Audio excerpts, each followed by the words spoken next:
in this penultimate lesson, we're going to have a look at the idea that we might all just be dreaming.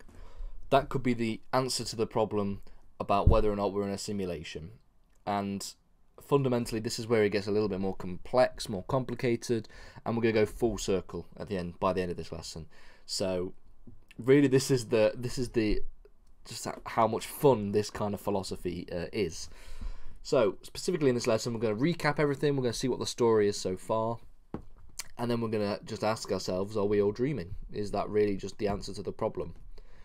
So the story so far, we have outlined the simulation argument and looked at a number of criticisms of the simulation argument, the main criticism of which is the idea that we are unable to simulate consciousness in a way that is indistinguishable from physical consciousness.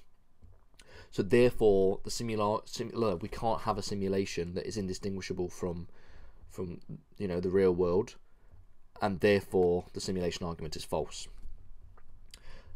Or therefore we can't be in a simulation.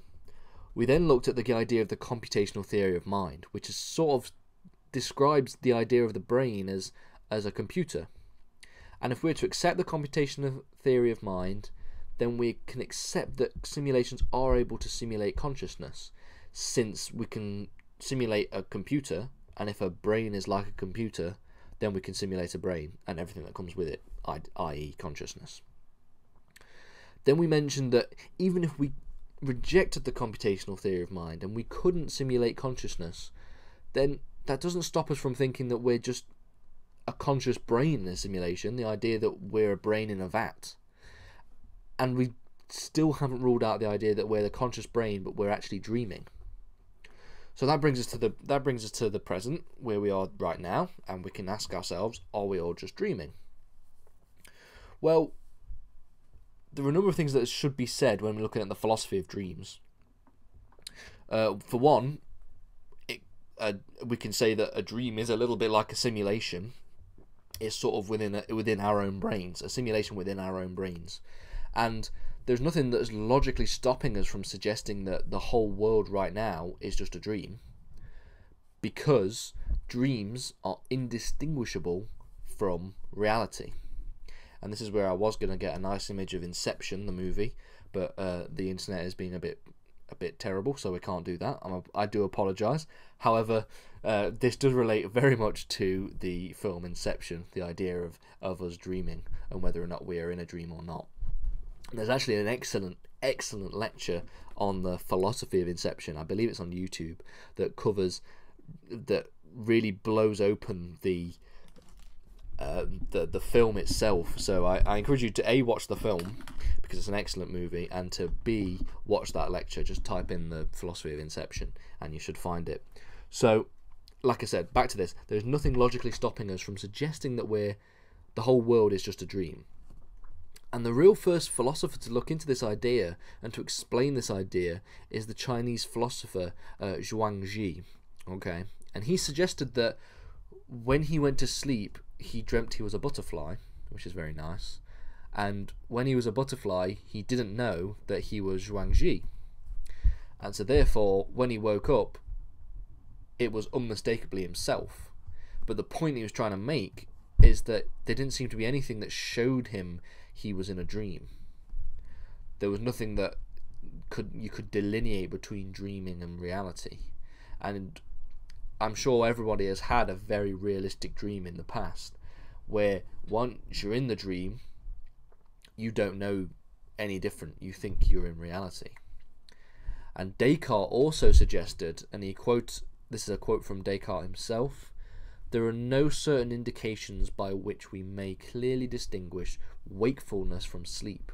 That is from his Meditations on First Philosophy. So Descartes also agrees with Zhuangzi on this idea that we might all just be dreaming. There's nothing to stop us from thinking that we're dreaming. There's no clear delineation between a dream and reality. And this also brings us to probably the most famous thing Descartes ever said, cogito ergo sum. And we need to really briefly touch upon this, because Descartes tries to argue that if Descartes was around today, he would argue against the idea that we're living in a simulation, in a computer simulation. However, computers didn't exist when he was around, but he sort of makes a rudimentary argument against the idea of us being a simulation by arguing that at least some part of us is real. So he suggested that he could prove that he himself is real, at least just him as a brain is real. Okay, and he does this by doing, like I said in the first lesson, looking at his idea of the methodological skepticism. He sits down one day, Descartes, and he says, what are all the things that I can know for sure to be true about reality? Well, he looks at a table and he says, well, I don't know, that couldn't be false. Okay, that might not be real. He looks at a lamp and says that might not be real. Okay, and he basically does a clear out in his brain of all the things that he cannot prove for sure within, logically prove that himself is real. And this is what we call a priori knowledge that doesn't require any kind of empirical evidence.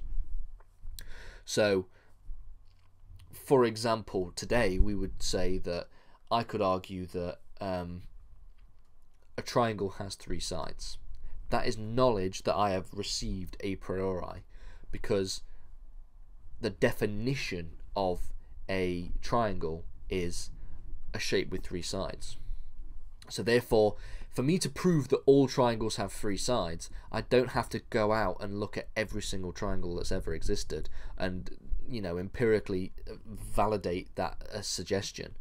I can tell myself and I can prove to myself all triangles have three sides without ever seeing all the triangles in the world.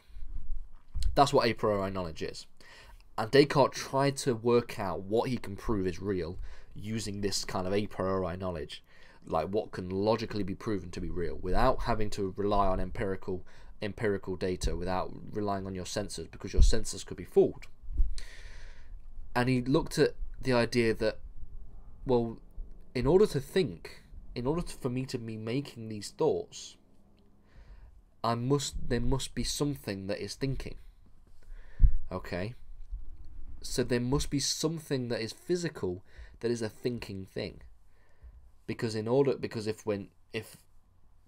I don't exist, if I'm not real, then I can't be thinking about whether or not I'm real. So therefore, I think, therefore I am. He can only prove that the only thing he can prove to be true, to exist, is himself. That because thinking something requires a thinker. So if you're thinking, he is thinking, therefore he has to exist. There has to be something physical that is thinking. Cogito ergo sum, I think, therefore I am. But within contemporary philosophy, we could say, but this argument, if we to accept the computational theory of mind, means that we could just simulate a thinking thing. So now you can see how it brings us completely full circle.